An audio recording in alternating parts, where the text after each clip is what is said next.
रीमा नाम की लड़की की। रीमा जब छोटी थी तभी से उसको भूत प्रेतों की कहानी पढ़ना, उसकी वीडियो देखना, ये सब बहुत अच्छा लगता था। रीमा को जितना भूतों के बारे में जानना अच्छा लगता था, उतना ही वो भूतों से डरती थी। थोड़ी सी भी आहट सुन के वो डर जाती थी।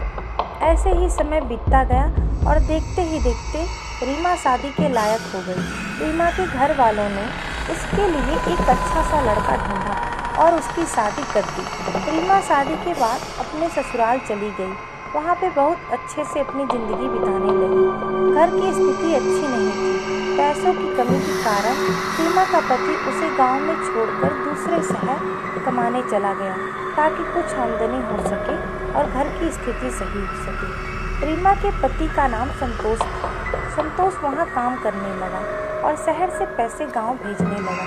जब स्थिति सामान्य हुई तो एक दिन रीमा ने संतोष को कहा कि मुझे भी शहर घूमना है, मुझे अपने पास ले चलो। संतोष ने अपने घर वालों से बात की। सबने हाँ बोल दिया। ठीक है, बहू भी कुछ शहर घूमकर आ लेगी।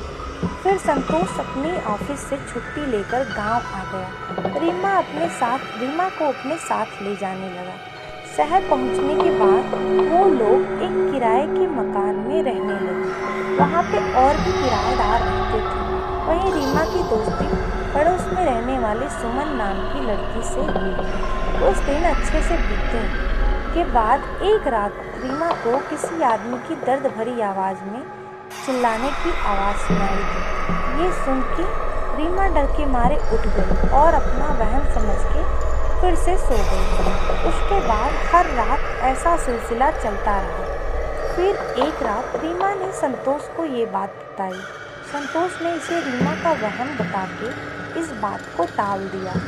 एक रात संतोष काम के सिलसिले से बाहर गया हुआ था और रीमा उस रात अकेले सो रही थी। तभी अचानक उसके पलंग के पास एक परछाई आके खड़ी हो गई और रीमा का नाम पुकारने लगी। रीमा घबराकर जोर से चिल्लाई। रीमा की चीख सुनकर पड़ोस में रहने वाली उसकी सहेली सुमन दौड़कर उसके घर पर आ गई, पर तब तक वो परछाई गायब हो चुकी थी।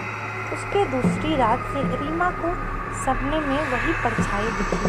उस परछाई ने सपने में बताया कि उसकी अस्थियां इस कमरे के नीचे दफन हैं, उसको बाहर निकाल के मुक्त करो। रीमा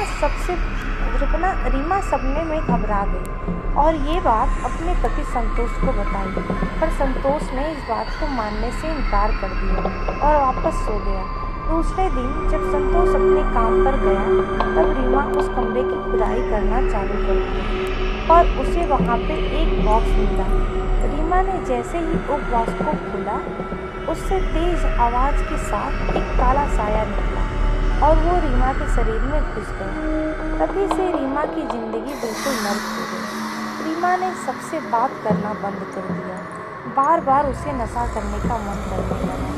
कितना भी खाना खा ले वो उसका पेट नहीं भरता था। ये सब देख संतोष परेशान होने लगा। जब रीमा ने खुद को मारने की कोशिश की तब संतोष अपनी नौकरी छोड़ के उसे अपने गांव ले गया। वहाँ पे भी रीमा ने वही हरकतें चालू रखी। रीमा के सास ससुर इस बात का अंदाजा हो गया था कि वो किसी भूत प्रेत के वश में है, इसलिए उन्होंने रीमा को दरगाह पे ले गए।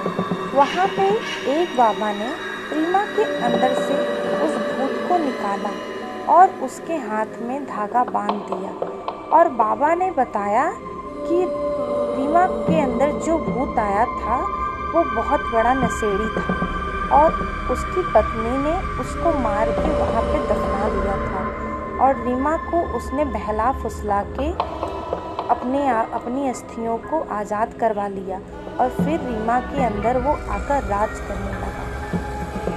जिसके बाद रीमा ठीक हुई और उसके बाद वो कभी शहर नहीं गई और संतोष भी अपने गांव में ही काम करने लगा।